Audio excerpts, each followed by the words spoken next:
Yes, ladies and gentlemen, it's that time of day again. It's the week that we come back from Depew, and we're going to talk boat racing, but I bet you we got some other races to talk about too. Our man, Mr. Ray Rod, on the mic. He'll be here shortly, so strap in, get him ready. We're going to call 30 to the 3, folks. 30 to the 3, Mr. Ray Rod will be here, so let's get ready.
We will be live on our Facebook, YouTube, Kick, Twitch, Twitter, which is now X, and our new platform for this show is TikTok. We want to welcome all our TikTok viewers in.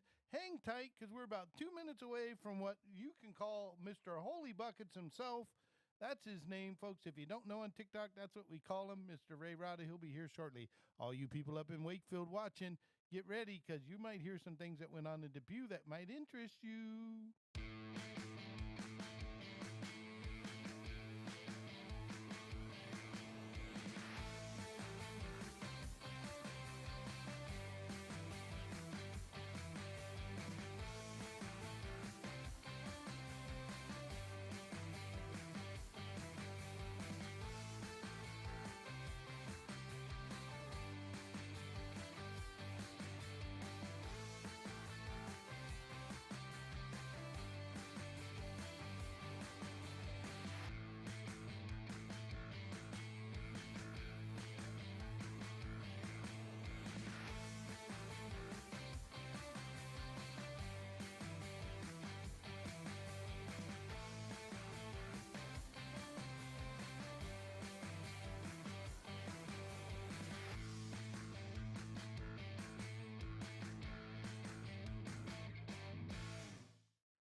Yes, everybody, we're 1 minute away from that ultimate showdown of information from Mr. Ray Rada himself.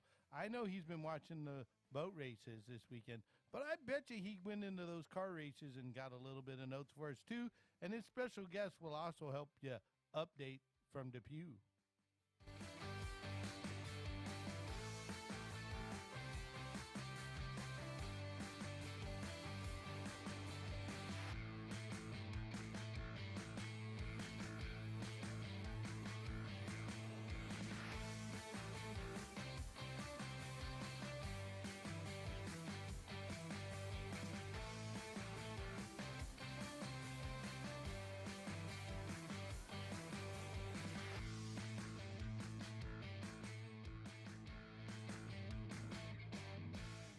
Yes, folks, we're just 10 seconds away from Mr. Ray Rada himself.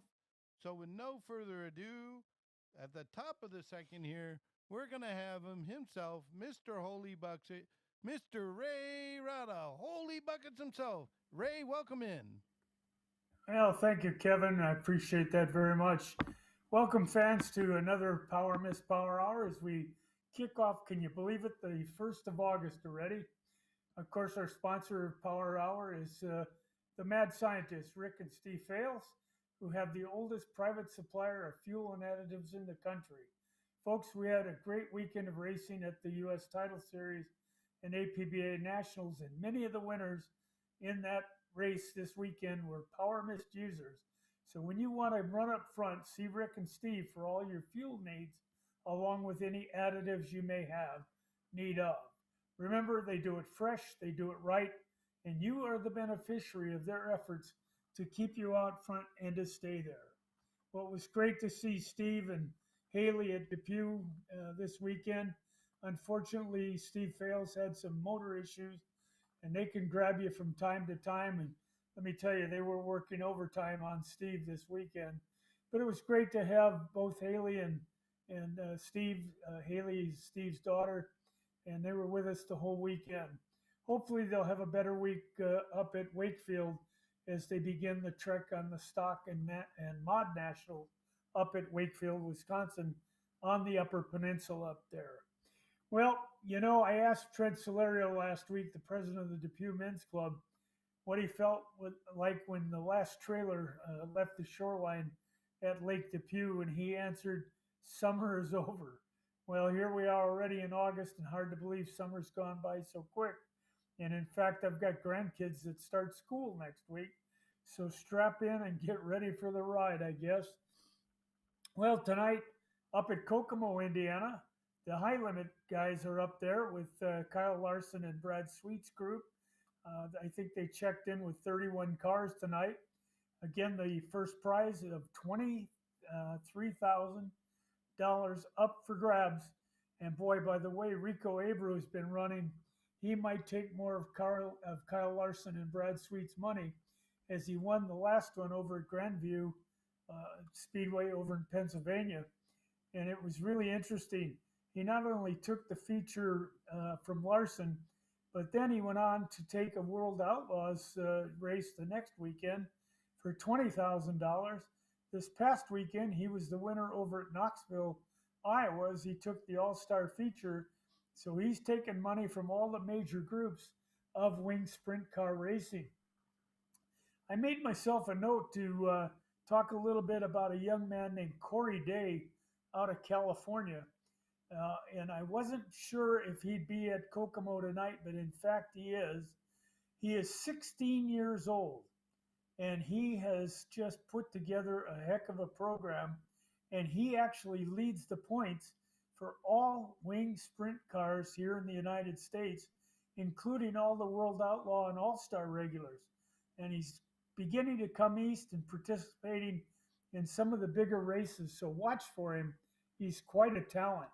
Well, Brady Brinkman ran at Lake Depew this week, but the Brady Bacon took the overall win for Indiana Sprint Week, which was 9 races over 10 days, and Brady was able to walk away with the championship for Indiana Sprints, which are wingless, but man, do they fly.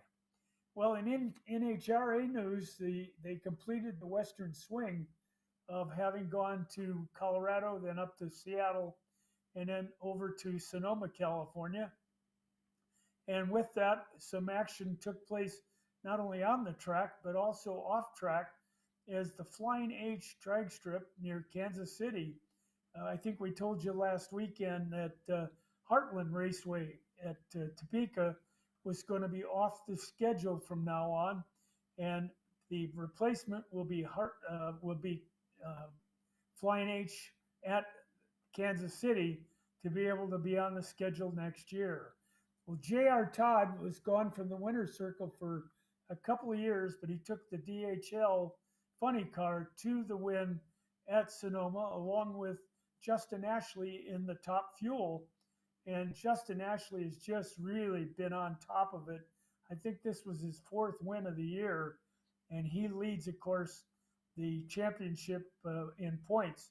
Gage Herrera, he took the broom out as he won both the races previous to Sonoma at Vandermeer and then up at Seattle. And then he took the win at Sonoma. So he was given the broom and he put it to good use as he took the Pro Stock motorcycle on the Western Swing. Well, there's just 3 races left before they reset the program for NHRA, and only the top 10 will vie for the championship. And Heartland, in fact, comes up next weekend.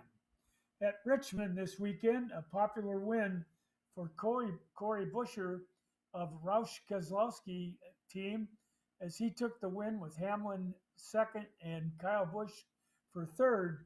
But boy, there's still some bad blood between Hamlin and Kyle Larson. as Larson took the opportunity to move Hamlin up the track and into the wall a little bit, but Hamlin was able to recover. And I think it's going to continue to be a little bit dicey between the two. And with only 4 races left, this is going to be interesting. 2 of those races are on road courses at Indianapolis and at Watkins Glen, and then Michigan and Daytona with the big fast tracks.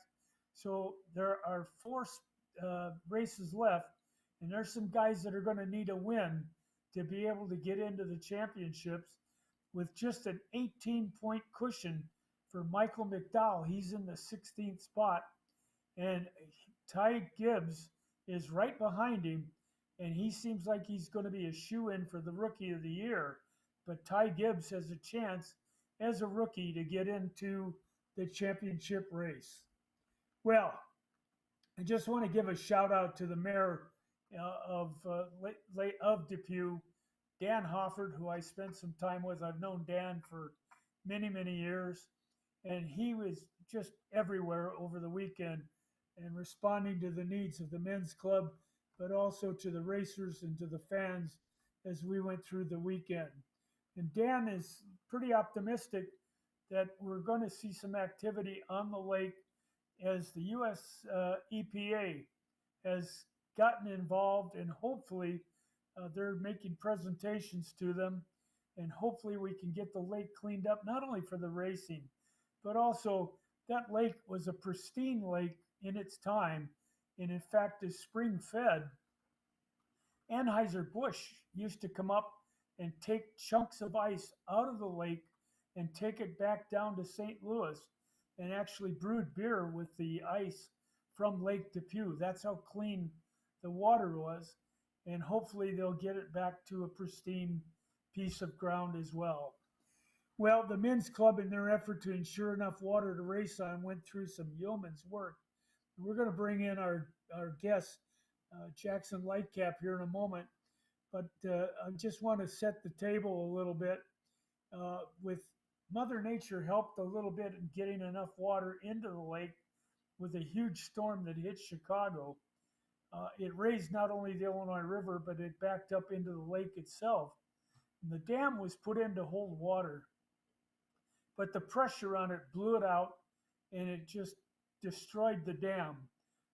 Well, you know, boat racers say never die, and Gary Merkel and old Elmer Floyd, they took off to Detroit at 3 o'clock in the morning. I think it was on Wednesday morning, to pick up a new dam. They got a bunch of guys together, got out to the mouth of the lake, put the dam back in, started pumping, and gave us enough water to be able to put all the open boats on the water. And it was a great, great opportunity, and just a lot of work by local folks to make sure that we were able to race. And we thank them for all of their efforts there. And I got a couple of shout outs I want to make, as Black Diamond was our safety crew that was on the water every day from Wednesday to Sunday. And they ended up donating 2 of the days that they would normally get paid for being on the water, being the safety crew, to the dam fund, as the men's club had to pay a really healthy price to get the dam back, get a new one. And they helped out.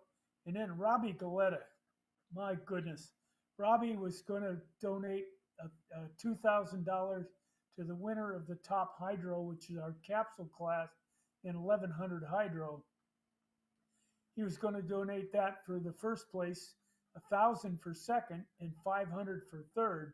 Well, he ended up donating that $3,500 to the Depew Men's Club to help offset the cost of that dam. And that was just terrific, and really appreciate what he did there. Well, we had a little news that happened at the event on Saturday, as a young man who runs the 250 hydro and 350 hydro, Gary Merkel, put together a little deal. And like the president of the Depew Men's Club a number of years ago, who ended up proposing to his wife Teresa at Lake Depew at the races. Gary Merkel set it up with his crew to help him to bring his fiance, as we could call her now, Mackenzie Kane, to the PA booth. And as she came forward, the crowd parted, and there was Gary on his knees with the ring. And it was just fantastic to see Mackenzie in tears, and just a great all around time for that. Well, tonight, again, we welcome our guest tonight, and Jackson Lightcap, who is the announcer for the U.S. Title Series. Welcome, Jackson. I hope you've recovered from some crazy time and traveling. Yeah, it was a great time. I didn't get in till 1 a.m. on Monday morning. So it was a late night, slept in, took Monday off, got back into work today. So I think I'm recovered, but it was a great time. Wouldn't have traded it for the world. It is really something the anticipation of going to the race, it just seems like the time will fly for you. But going home, you're really tired. You've been working all day, and all of a sudden now you got a 6-hour drive, and it doesn't go any smooth. It doesn't go very smooth for you. Well, Jackson, what was your overall view of what happened at Depew this weekend?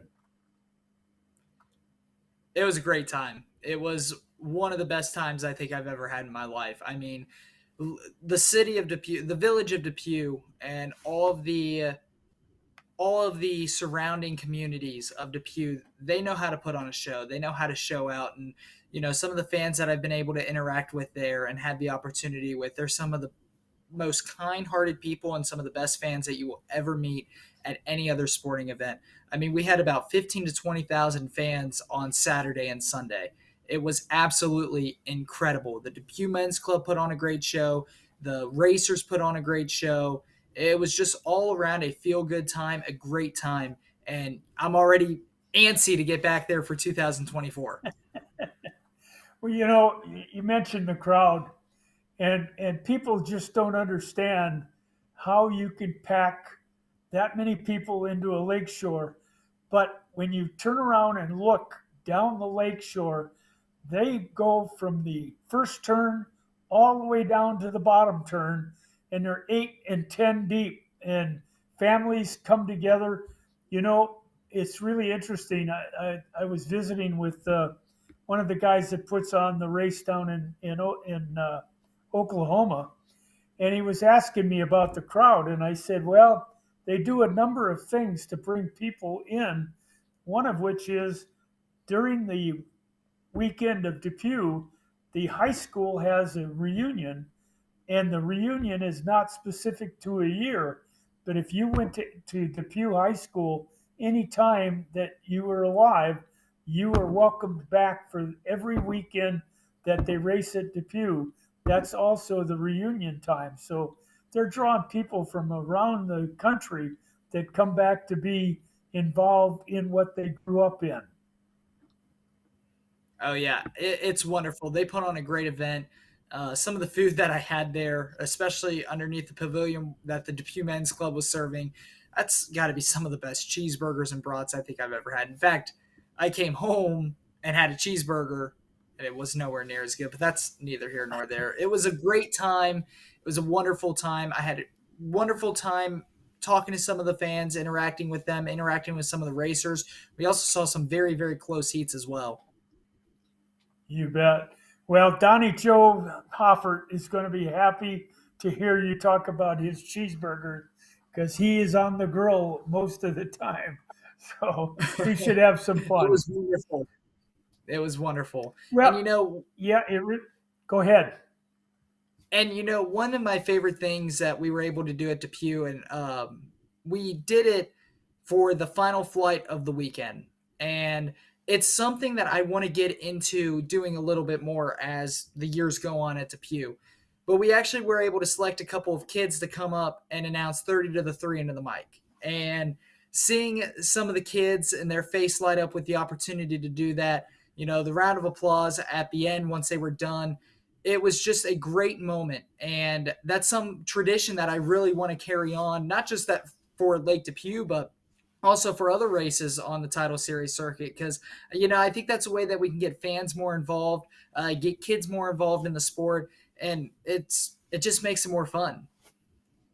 Yeah, it's a great idea. Great idea.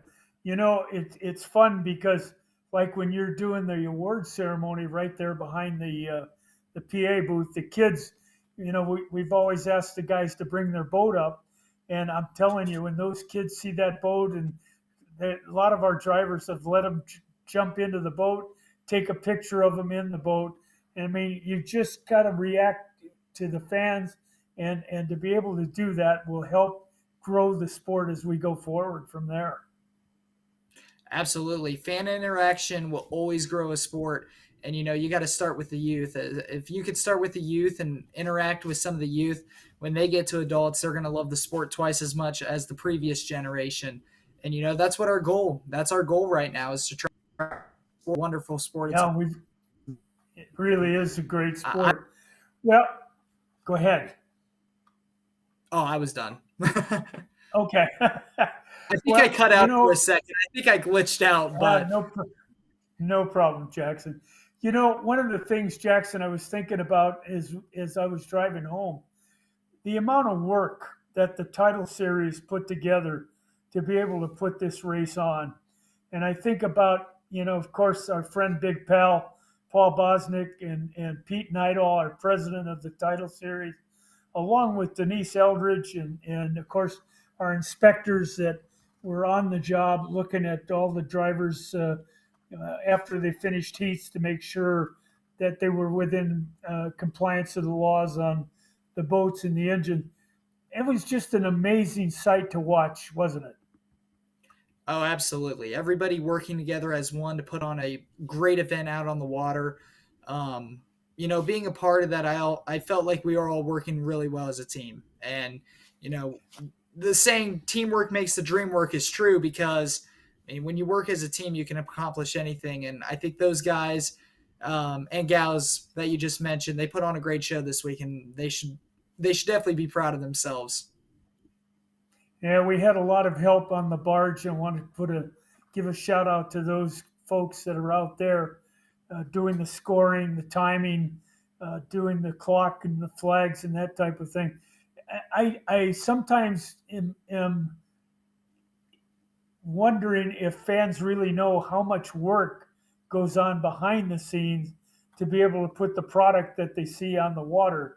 And I think at Depew, they probably get it more than what most of the fans around the country would. Absolutely. I mean, the mayor at Depew said it the best. They're the most knowledgeable boat fans, and it's true. It's a true statement. Out of all the places that I've been for pro boat racing on this circuit and some of my work last year, now granted I'm new, but there's no other place in Depew so far from what I've seen.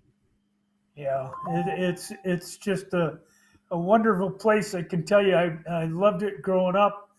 Moved away from it, but it was still always in my heart to be a part of Depew, and to have had the opportunity before you to spend as many years at the mic at Depew was it was a dream for me, and a dream come true. It was kind of fun. Speaking of announcing, and I thank you very much for allowing me to be with you this weekend. As Paul Bosnick had asked if I might announce his grandson race his first nationals, and to see him be on the podium for one of the classes in K Pro was just priceless for me. And well done, race. It was really fun to see. Ray, and it was great sitting next to you all weekend long. It was wonderful time. I wouldn't have traded it for the world. I thank you for all the effort you put into it. I told a number of people that you have really done your homework, and you've put the effort into it to make it happen the way it should. And I can't tell you how happy I am for you that you've seen the success already. And I think, and I look forward to more as you get more knowledge and get more information that you can pass along to the fans, and to be able to do that type of thing. we talked a little bit about the racing. Let's visit a little bit. Who stood out to you over the weekend? Well, there's two guys that stood out to me. And first off, I'm going to go Curtis Neidall. Curtis Neidall put on an absolute show, and he ran the 250 hydro and the 350 hydro, claiming first place in both of them. And I mean, ultimately, out of all weekend long, it just seemed as if out of any class, any heat, it seemed like he was the fastest boat out on the water. I mean, he was just on point. And in the 350 hydro, what made it special was that him and his dad, Pete Neidall, were tied heading into the final heat that Curtis eventually won to win the national title. But I mean, he's something special. And you talk to him, and he's just a great guy, very humble, but he knows his stuff. There's no doubt about it. He's got the fastest boat on the water. But he doesn't jump the gun. He always gets a perfect start. He always knows what he wants to do. And you could tell that all the way up on shore that that's a professional driver, and he's one of the best out there. He's one of the young studs in this sport. So seeing him claim two national titles for the 250 hydro and the 350 hydro is very special. And another one I want to talk about is how about Jason Saylor, the clean sweep, the trifecta, and all of the races that he ended up winning. He went 3 for 3. So, I mean, Jason Saylor, just like Curtis Neidall, you could tell that he wanted to stay in the outside, and he's got one of the faster boats. He knows that. Out of anybody racing, he knows that he has one of the faster boats out there. So he likes to stay outside, even on the turns where we see a lot of racers take the inside track for the shorter course. He stays on the outside so he can maintain speed heading into and coming out of those turns. So, I mean, Jason Saylor, just being able to watch him run, he's had some struggles so far this season, but it really came all together at Depew, and not just this year, but last year too. I think it's safe to say he owns Lake Depew right now. It's funny. I was texting with a friend of mine, and I saw his mom was on Facebook earlier. And I'm an old guy, so you got to put up with the name that you won't know. But I said, when I look at Jason, I think about Tom Kurtz, and I think about a fella named Jerry Simison, which was Team Frustration out of Minnesota. Now, they ran everything from A up to the 1100 runabout, but Jason runs the 500, 700, 1100. But my goodness, the kind of domination that he's beginning to put on those classes certainly reminds me of those two guys who did that back in the 60s and 70s. And so it was really fun to watch him be able to do so.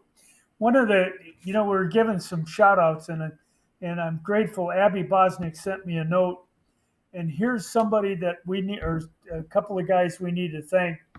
On Friday, as you well remember, we had a little trouble right off the bat with the clock on Friday. We ran one heat of racing, and then we were down for about an hour and a half trying to figure out how to get the clock to work. Well, eventually what they did was they took the fans clock and turned it to the lake so that the drivers would have the clock to use. But we want to give a shout out to Tim Snyder and TJ Snyder, who drove all the way up from Lebanon, Missouri, which is about 2 hours west of St. Louis, and brought the NBRA clock up to us to be able to use for the weekend on Saturday and Sunday. And we certainly couldn't do that. Alan Owen, the president of the NBRA group, and allowed us to have it. And we're grateful that Tim and his son TJ drove all the way up to Depew to deliver that to us. So a big thank you to them. Well, who else would stand out to you? There were a couple of classes that, or a couple of classes that you've never seen before. Do you remember what they were? Yes, I do. All right, let's talk about those. You'd have never seen the antiques. What was going through your mind when they cranked up those old motors? I was ready for racing. When they cranked up some of those older motors, I was ready to see them out on the water and racing. And Ray, you gave me a lot of great knowledge before those boats went out onto the water. So I felt like that was knowledge that I was able to use to talk and communicate with the fans. And seeing a lot of these engines, because when you were taking a look at the sea racing runabouts, sea service runabouts, and those old antique boats that we were seeing, well, I mean, those were engines that were built back in the 1930s. They were the engine of choice up to the 1960s. So, I mean, when those engines came out onto the market, it was almost a century ago. It was almost 100 years ago. And seeing some of those boats head back out onto the water and seeing some of those engines heading out onto the water 100 years later just goes to show you how great they've been over the last century. And boy, did they sure put on a show at Depew as well. And I mean, Jonathan Nielsen, he's a name that comes to mind. What a weekend he had. So it was great seeing a lot of those older boats, great seeing a lot of those antique. And, it's always a fun time when you can get more boats out on the water representing the history of not just the sport, but the history of the boats that have raced on Lake Depew as well. Yeah, it's interesting. When I was a kid, that was the engine of choice, the old Johnson Evinrude and motors. And when we were kids, if we were anywhere in town, you'd hear that first one fire up, and everybody would run to the lake to see what was going on when they'd come up to test or when there was a race weekend. It was really great. They also had a static show, if you remember, down by the VFW down there. And I think about Jay Walls, who brought 20 engines with him that were from 1908 all the way up into the 30s. And Jay's quite a collector of old boats, of old motors, and he's got a special display that he brings around to other people. And we saw Peter Crowley on the water, which was great. Yeah, I was old boat. Go ahead. Yeah, I was just about to talk about that, the Cute Craft, and that was one of the older boats out there. And Ray, I think that you mentioned that boat actually had the world record in speed for quite some time, and it was 35.66 miles per hour. So now you see boats that are getting up to 100, 150 miles per hour on the water. Just goes to show you how the sport's evolved over the last 100 years and then some, And it was my first time when Peter Crowley came out onto the water was, wow, that boat moves slow. Yeah, it was fun to see Peter out there. Out with it. I was thinking, he was kind of laying back, to be able to grab a hold of the tiller bar. And I thought, man, he's going to go to sleep at that speed if he's not careful. But wow, what a great show that those guys put on for us. The other thing I was thinking about, some of the incidents that happened over the weekend. And I think about Craig Ingalls out of Bakersfield, California, when he was testing on Friday, or on Thursday rather. Went into the corner, and there was a little bit of a wave in the corner, and that outside chine dug into the water, and over he went. Fortunately, Craig was not hurt. Got the boat ready to go, and he and his son Nick had a great weekend in the boat that, if you remember, his great grandfather's motor and grandfather both raced those motors, and now here comes Craig, and then his son Nick. So fourth generation being able to race that. And one of the things that we've always talked about in boat racing is that it's a big family sport. Address that a little bit with me.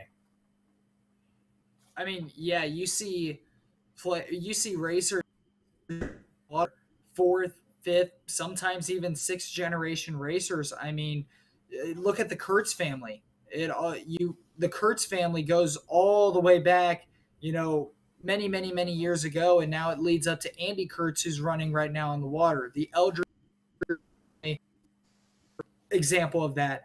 We talked about the Nydalls, Pete Nydall, the father, and then Curtis Nightall, his son, who's out on the water. You see a lot of these family battles. We saw an uncle and nephew battle this weekend. We saw the father son battle this weekend, and even we see a lot of those racers racing in the same class, but that also doesn't even describe about how many of their family is there in attendance that are running in other classes as well. You get a lot of family trees, you get a lot of family connections in this sport, and I think that's one thing that makes it so great, because not only are you competing, but it's a family competition as well.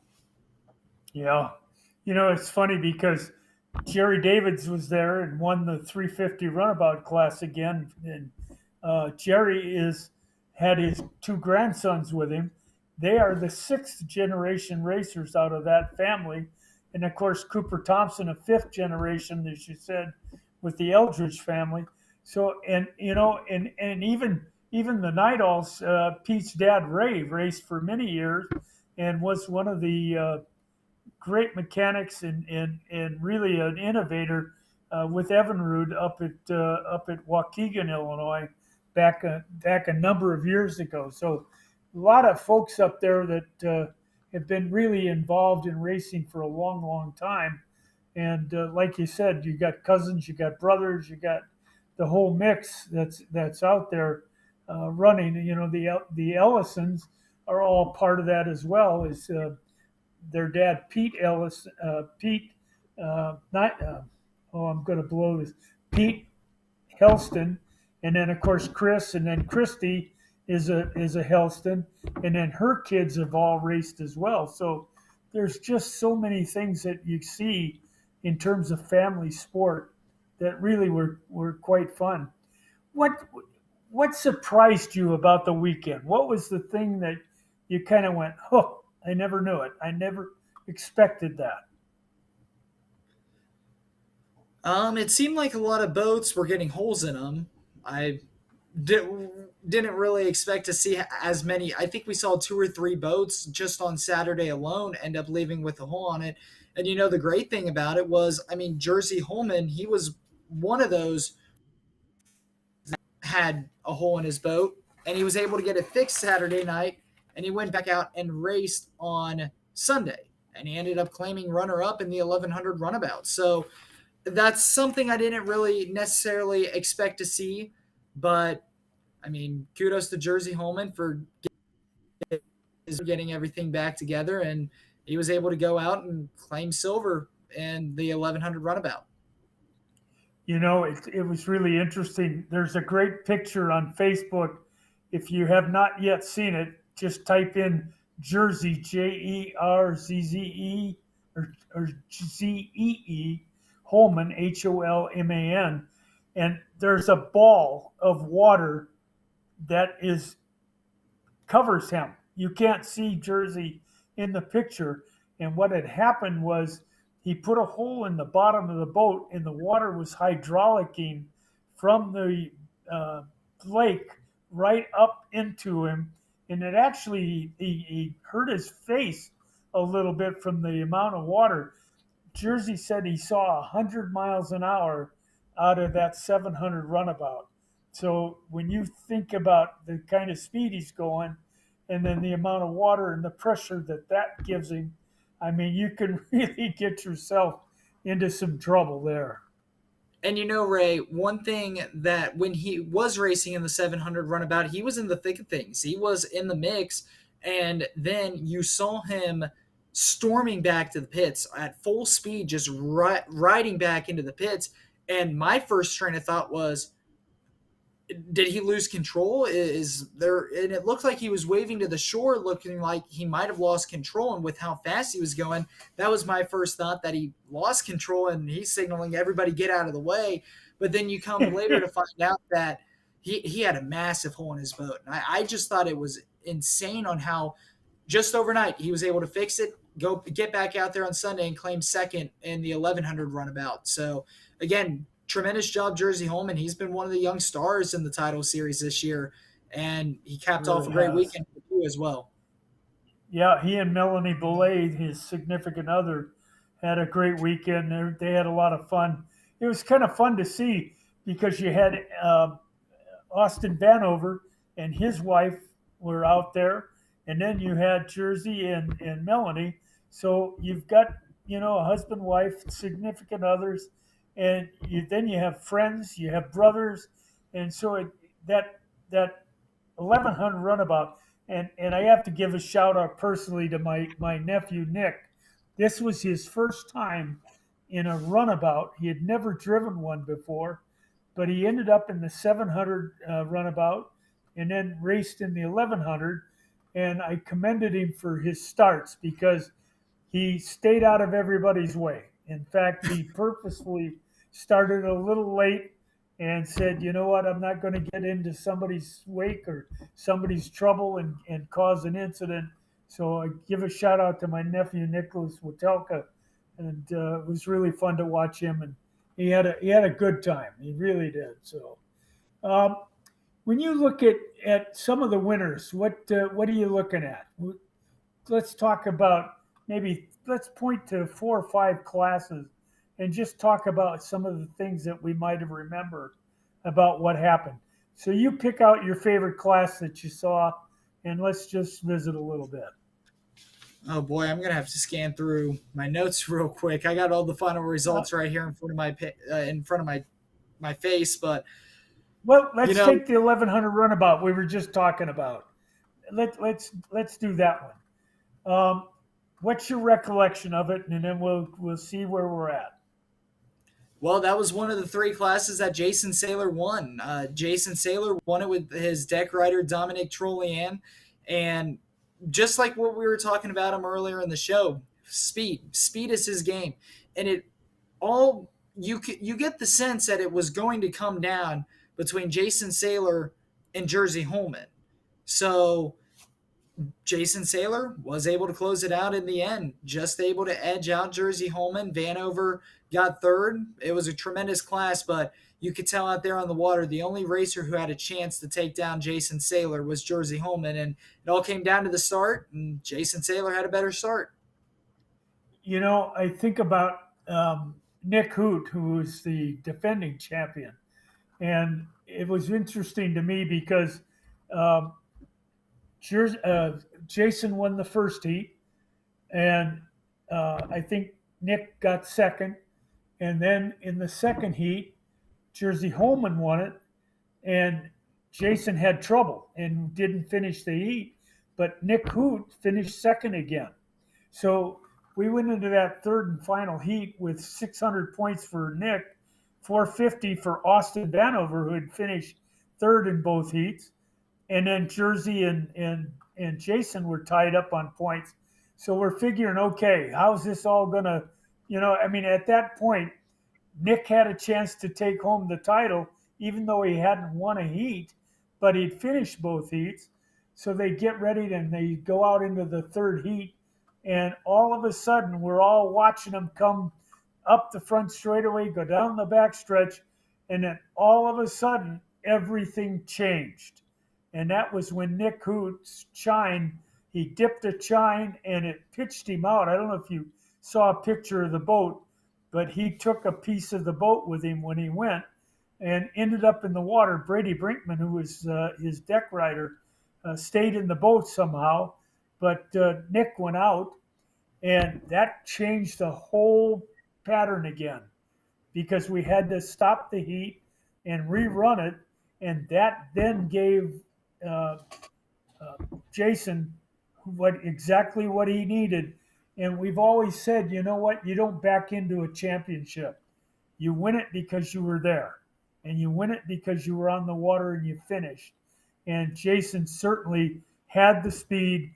He took the first heat. He was unable to finish the second heat, but that third heat, he was right there. He knew exactly what he needed to do, and he took it home.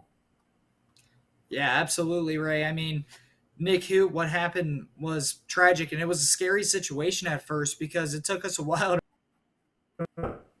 Thank goodness that he did turn out to be okay and everything was fine. But with him causing that red flag, he was not able to get back out there on the water. And even if he was eligible, I don't think his boat would have made it. But like you said, it came down to Jason Saylor and Jersey Holman in that final heat.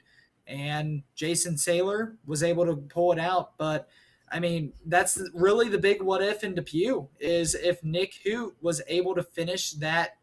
I think he was sitting in fourth when he ended up or fifth. It was middle of the pack, but that Right. really would have raised a what if question is what if he was able to finish? He only had a Yeah. lap and a half. He only had about 2 laps, a little over 2 laps to go. So what if? And that's going to be one of the Yeah. bigger what if questions at Depew, at least through this, at least till next season, and I would even say past that. Yeah. I mean, all he would have had to do was finish third, and he would have had 825 points, which would have been 25 points more than anybody else that would have had either if it was Jersey or Jason at the time to have taken it. The other one I was thinking about too was when Pete and uh, Curtis in the 250 hydro category, where Pete won a heat and Curtis had I think a second or a third, and then the last two heats there was no doubt who was going to take it, as Curtis got great starts, and man he was smoking as he went up that front straightaway. And Ray, I'm going to kind of allude to that in the 350 Hydro as well, because those were really the two at the top of the 350 Hydro as well. And when you look at the 350 Hydro, Pete Neidl, I believe, if my memory is right, I believe he took the first heat, and then Curtis took heat number two. So they were tied heading into that final heat. And I was talking to Curtis after he ended up winning the national championship, and he said that he was nervous out there because he knew all it came down to was the start. He Yeah, knew he had to get a yeah. perfect start. He knew he couldn't jump the gun, but he knew he couldn't be too far behind because then it just would have opened the door for Pete, his dad, to end up winning. And that's really where the starts come into play. You needed a perfect and start to be able to knock off Pete Neidl, and Curtis Neidl did that. well, and I can tell you there are no team rules there. It's just whoever wins wins. So Pete would have gladly taken the title, and I'm sure he was just as happy though for Curtis, and I know Mama Kelly would have been really thrilled as well. Either way, for both of them. Some news that I think I've heard, and it may be a rumor, but hopefully it's true, that Amy Curtis's sister is going to be coming back to racing as well after giving birth to her child. And Amy is supposed to be coming back racing again as well. So it'll be fun to see if she does. And quite a driver. Her and Curtis and Dad had some real battles in the 250, 350 classes. Let me tell you.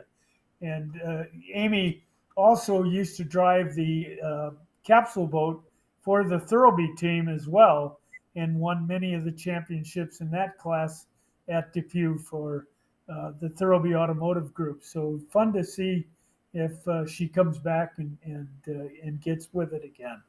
Well, what surprised you the most about Depew? What surprised me the most?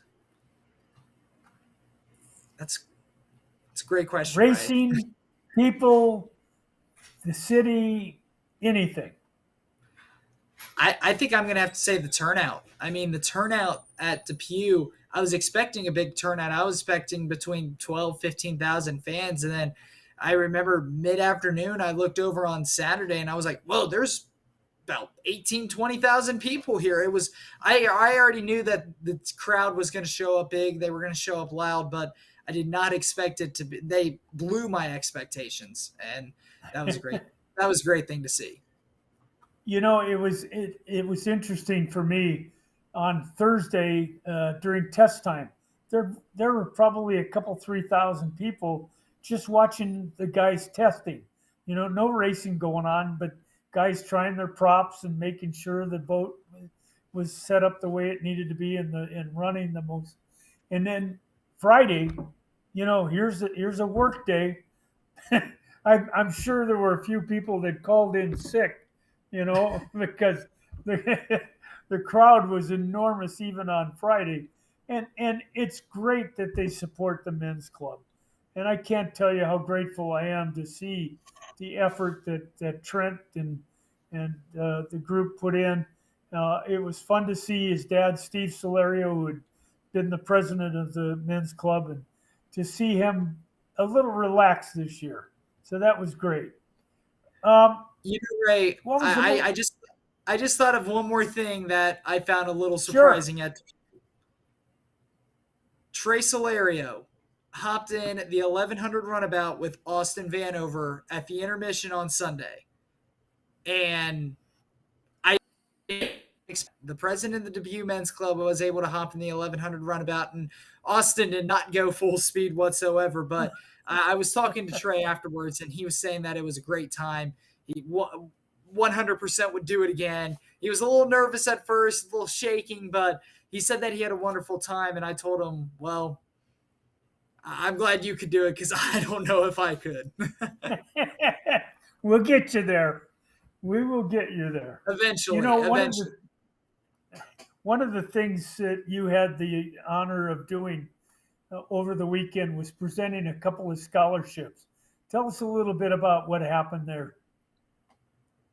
Yeah, there were a couple scholarship winners, and from some of the local high schools, they send an essay into the Depew Men's Club. The Depew Men's Club sends it off elsewhere for them to be evaluated, and they choose two winners. And seeing those two young ladies come up and claim those scholarship awards, I was able to chat with them a little bit afterwards.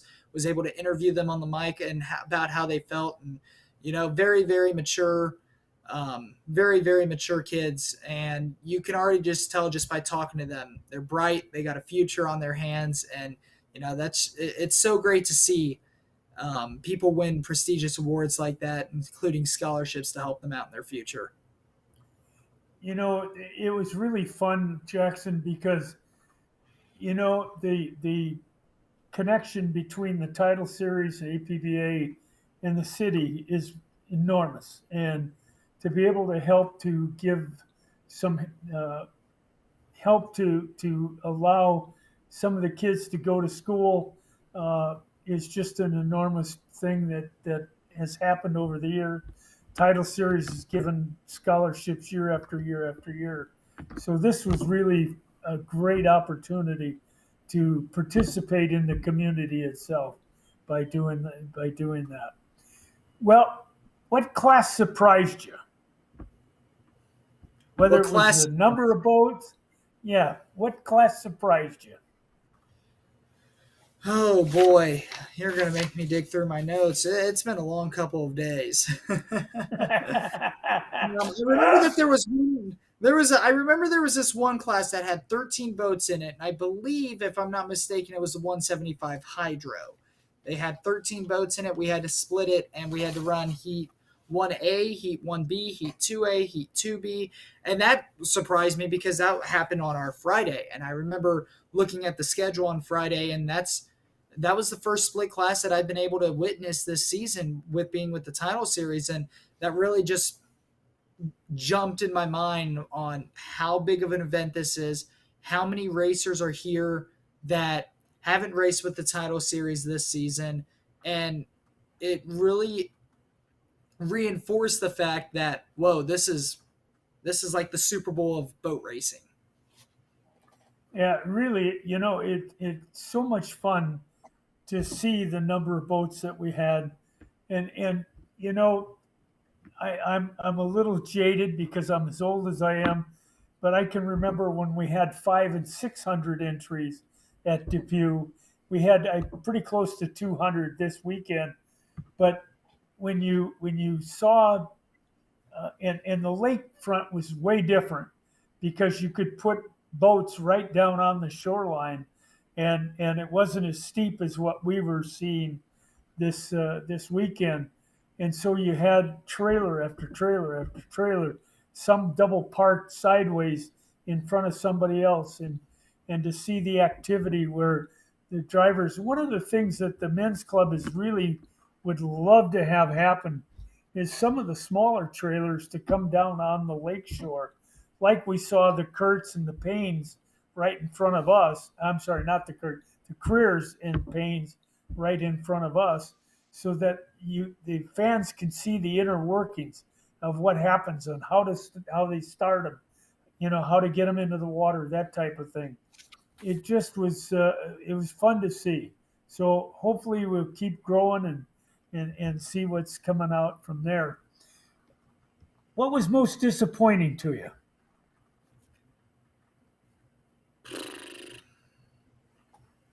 You're making me think today. It's been Yeah, a long day, Ray. You're making me think. Um, Most disappointing. There's really not a whole lot, if I'm being quite honest. I'm trying to think as hard as I can, and I'm not just saying this to get out of the question. It was a great time. I had no yeah, complaints whatsoever. Maybe not seeing Nick Hoot finish the 1100 runabout, because, like we were talking about earlier, that causes one of the Depew history. So I would have to say that. But I mean, it was a great weekend. I don't think I'd change anything. oh, It was a tremendous weekend. It was a great time yeah, interacting with yeah, the fans, seeing the races. yeah. I would agree with you. Maybe getting home at 1 o'clock in the morning, like you did, might, might have a Maybe, little disappointment. Well, maybe. tell me about tell me about your experience. What of the weekend? What was your goals? What was driving you? And then how do you feel you came out of that tunnel at the end of the weekend? Well, my main goal for the weekend was to give some of the fans there the best experience possible.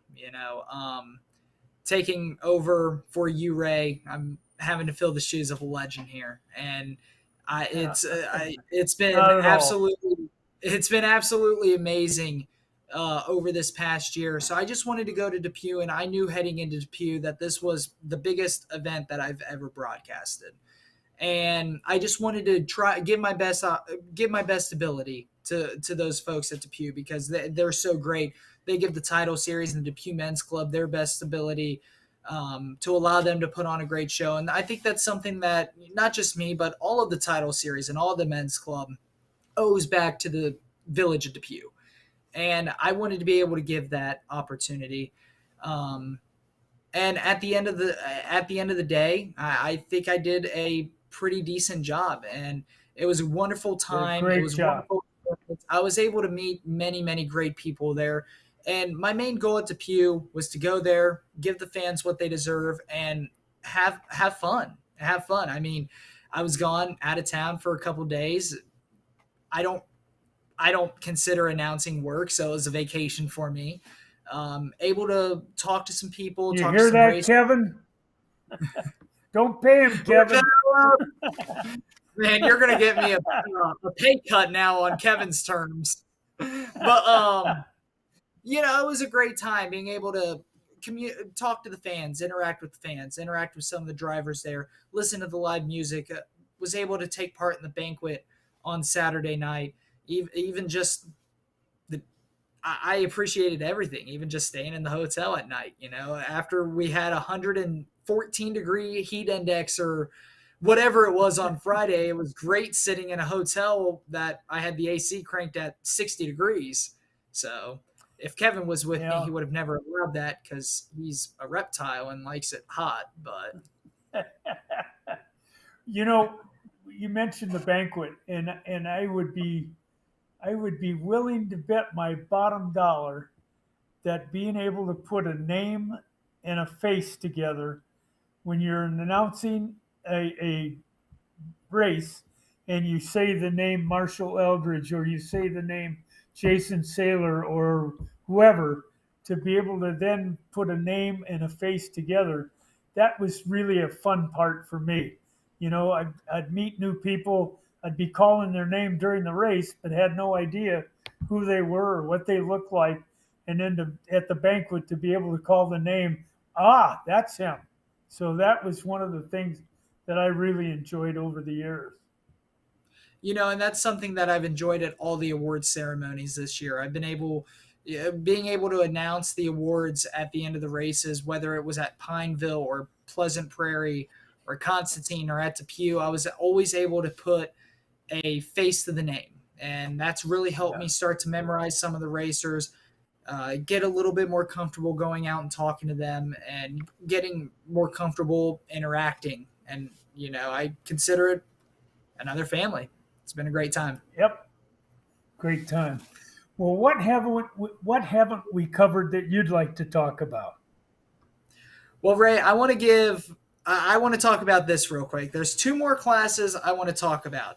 And Okay. first off, how about the rivalry that we've started to see blossom from Brian Palmquist and Cooper Thompson in the 125 Hydro? Brian Big time. Palmquist, national champion in 2022. Cooper Thompson came in this season with a bit of a chip on his shoulder, and they were back and forth all season long between Pineville, Constantine, Pleasant Prairie. They were back and forth, and you just had a feeling that at Depew, it was going to be a close race, and it was. It was just that. They Yep. were Yep. They were tied getting into the final heat. Unfortunately, Cooper Thompson was not able to finish, and Brian Palmquist added another 125 Hydro title to his stat line. But I mean, Cooper Thompson's 15 years old. He's going to have many of those to come. He's a great we talk kid. about, we talk about young studs and young stars in this sport, and he certainly is one of them, if not probably the top one. So he's going to have his plenty fair share of championships. He's already seen that in the K-Pro divisions. But the rivalry that we've seen now between Cooper Thompson and Brian Palmquist, at the end of the day, it's all love and games. It's all fun. Yep. But when they're on the Yep, water, it's all good. you could tell they're getting a bit of a rivalry out there, and I think that's been a great Oh, thing yeah. to see. And then we're going to You flip it wanna to win. how about the 125 runabouts, Joseph Perez. I mean, Joseph Perez raced his first 125 runabout in Constantine, Michigan just a little over a month ago. And 1 month later, he's national champion. So I think that's another great feel good stuff.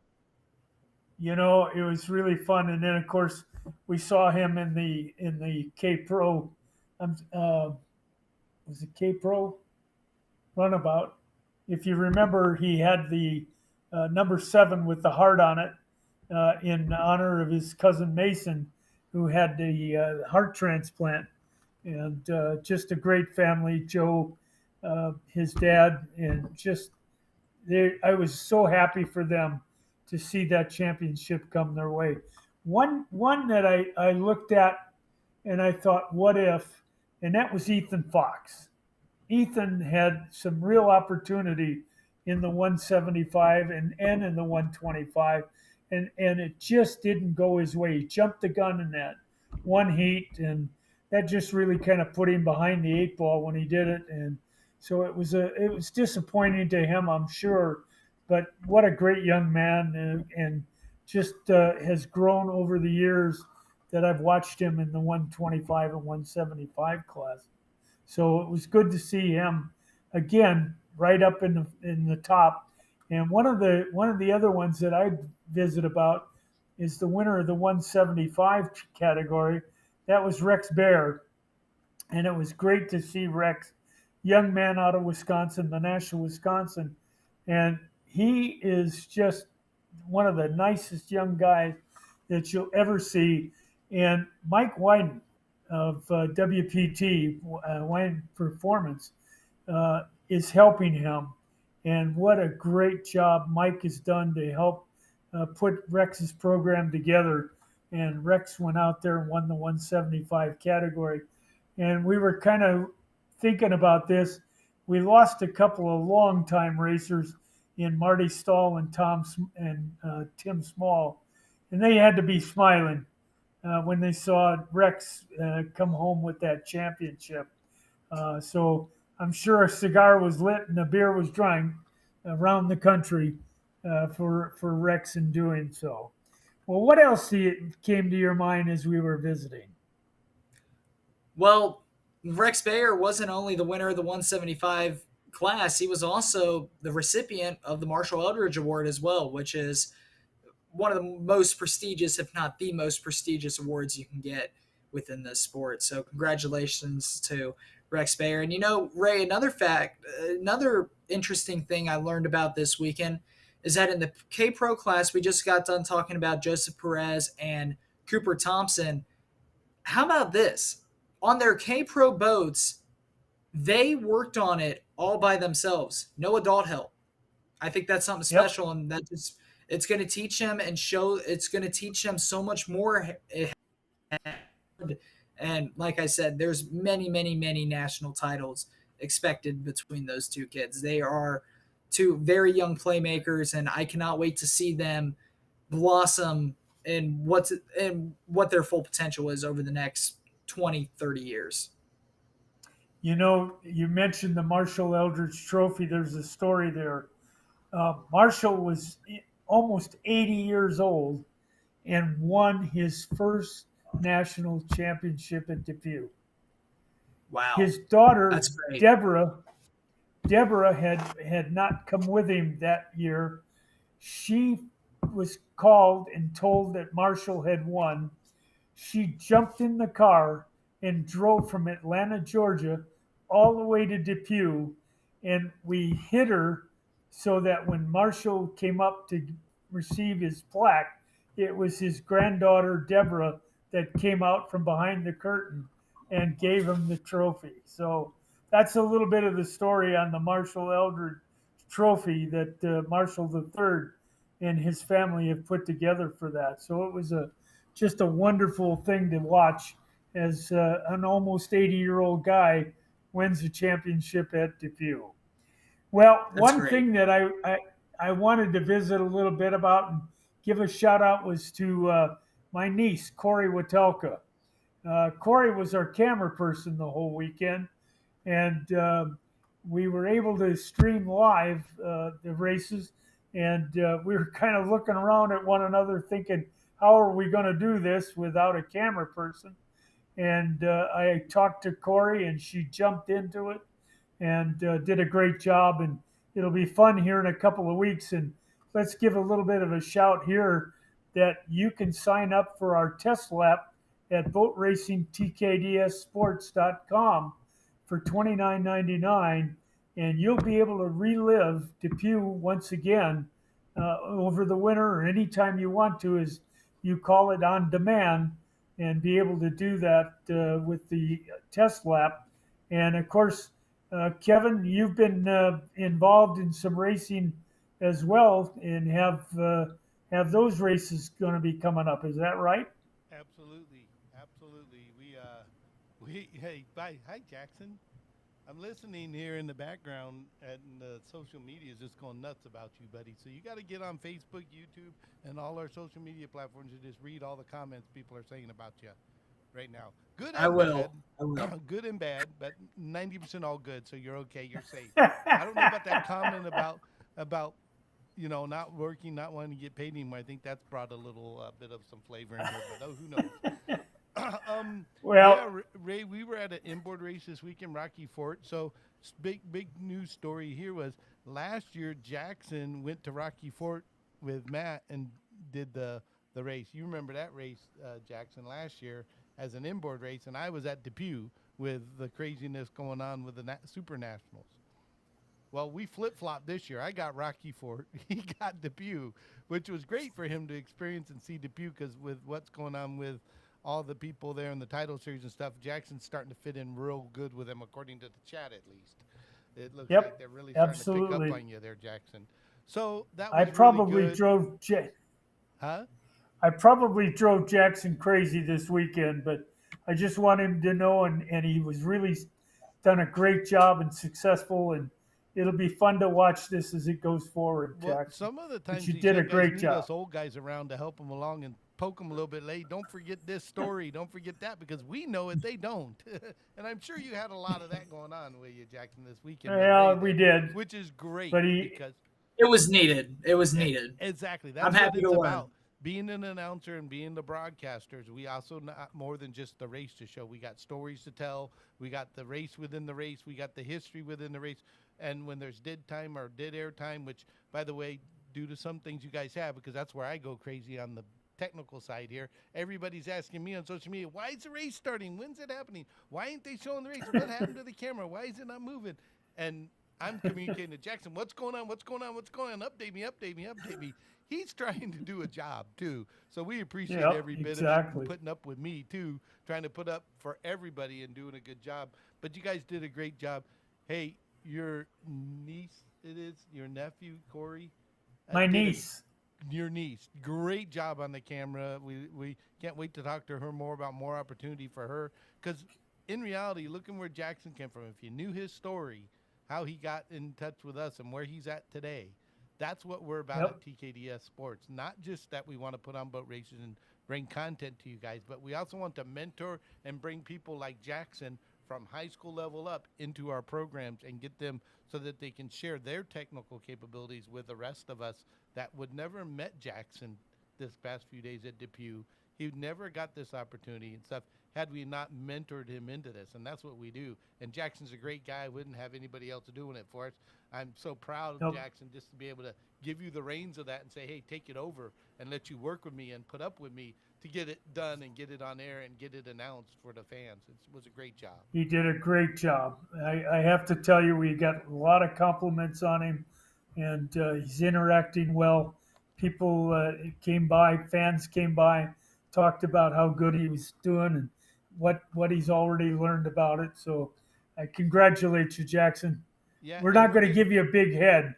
We'll no, poke. We'll he's still already poke got at one, you. Ray. Hold on, he's already got one because he does a great job, whether it's football, baseball, basketball, throughout the year. Everything we do on our network and now the boat racing just swells it up a little more. You can see his shoulders are kind of broader now because he's holding up that big melon. But the Well, good thing is these young guys, they can withstand that stuff, Kevin. I'm blessed to have that, so it gives me the ability to bring on more platforms like TikTok this weekend. We were testing out at Rocky Fort, showing our exposing our content and our races and our what we do as sports people to a broader community, and that's been great. So that guys like Jackson and the boat racers get a broader exposure, so more people can see it. So that being said, it's given us some quandaries here, like coming up not this weekend but next weekend. Now this weekend's still up in the air whether or not I have a race. There's a chance I could sneak one in people don't know about, but we're working on a possibility right now of some tunnel boat racing going on. But weekend after next, we got Centralia. And on top of that, they threw in an inboard race at Mott Lake on me that decided Michigan's coming up hot. I'm going to Mott Lake and Jackson's going to take on Centralia. So if there's any more camera people out there, hint, Ray, family members, we need more people. We need people to get involved and help us, not even in boat racing, but other stuff. We're going to be doing Centralia. We're going to be doing Mott Lake in a few weeks, and then it just doesn't stop there because we go on to more inboard races, and then we got Jacksonville a little bit after that. And you're going to see Jackson go to Jacksonville, which is kind of Jacksonville, but he's going to do a football game probably the night before he heads off to Jacksonville. That'll be a story for him. Well, I'll have a lot of night. I'll talk to Corey again and see if she's going to be at Centralia in Jacksonville, be able to help. That would be awesome because she did a great job and she has talent. I think we can help her out. We've been talking a little bit, but she did a good job for the first time. I was impressed. Good. Probably comes from being your family member, though. I'm sure it probably comes from, I know boat racing. I can handle a camera for this. That's it. You got it. Well, folks, this is the PoswerMist Power Hour brought to you by PoswerMist Fuels and Additives. Again, Steve Fales and Rick Fales are sponsors. We appreciate all that they do. If you're looking for your own mix of fuels, if you've got a recipe that you want to put together, they're willing and able to give you almost any type of fuel you're looking for. And just see the folks at PoswerMist.com. They're the ones that can keep you out front. And I think we got an update, Ray, before we let everybody off air for next week's show. Not only are we going to have talk with the Mott Lake people and the TKO team and the Hayes family coming on board with us, Jackson, that we're going to talk to. I think Jackson's going to step into your shoes on the show and be running the show next week for us. Welcome, Jackson. Yeah, indeed he is. I am going to be in Hawaii next week. Ray's going to be going off to Hawaii for a little bit, so we need you to step up and run the PoswerMist Power Hour next weekend.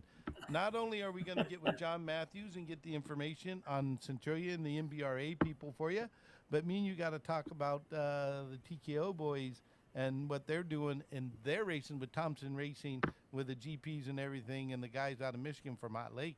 They're going to be your guests next weekend. An inboard team. Interesting. Another group of young guys. This is the first I'm hearing How of did it. you- Is this well- the reason you pulled me onto the show to break the news to me? Yep, exactly. I Well, thought we- it's better to listen. pop it to you last minute, like they. You know, I mean, we've got people now that know you're going to be on next weekend are going to want to be with you. So it'll work out I'm great for looking you. forward to it. I'm looking forward to it. Hey, All Polly right. Bosnick wants to know if he can get in your suitcase and go with you, Ray. I'm sorry, say again. Polly Bosnick wants to know if he can get in your suitcase and go with you. You tell him I'm happy to take him with me. You just did. So Hey Ray, All before we right. close it out, I got one more statement. Sure. So Kevin just mentioned he was at Rumble in the Hills at Rocky Ford State Park. He had to announce that inboard oh race. my goodness, Lord have mercy. If anybody wants a comedy show, go back and rewatch it. It's kind of Yeah, no, I agree. I mean, I can announce. I could help fill in content, but I am not the one to do full end-to-end announcing. I mean, I couldn't tell you because I'm also Kevin running the always camera, says. a Kevin always broadcast. says. Go ahead, Kevin always Jackson. says if he's announcing, there's a problem. I'm the technical. I That's would his motto. probably The believe show's that. going, the radio's going. I got them saying, "Hey, you got to play the radios at the breaks," and saying all stuff. And I'm sitting there going like, "The blue boat with the white stripe is coming in first." And this, I'm old. I can't read the numbers. Oh my gosh, I didn't have the binoculars. So yeah, it's a good comedy show there, Jackson. It is, that's for sure. But we provide content in the race. At least I understood what they were doing when they were 1 to the 5. You know, I understood the base Right. knowledge of it, and I knew a couple of the drivers, but not many. So, yeah, we can always use more people that want to help. We're growing in the boat Yep. racing world. Amen. That's want to grow it. We want to grow it for sure. All right. Well, with that, we will thank all of our guests, Jackson and Kevin, for all the help that they give us over the year. And we'll look forward, Jackson, to you down at Centralia with the NBRA and U.S. Title Series. By the way, at Centralia, our capsule boats were not able to run, and that was my disappointment because of the water level. But the Nationals will continue at Centralia for the capsule boats. So the guys down there will be racing for the national championship at Centralia. So we'll look forward to that. With that, we'll say goodnight to Jackson Lightcap, the U.S. Title Series announcer, and Kevin Fowler of TKDS Sports. And again, go back and take a look, boatracing.tkdsports.com. Take a test lap. You'll get 3 months of boat racing from the last 3 years that we've been doing it, and you'll be able to watch Depues Nationals while the snow's flying and your fireplace is on. With that, we'll say goodnight.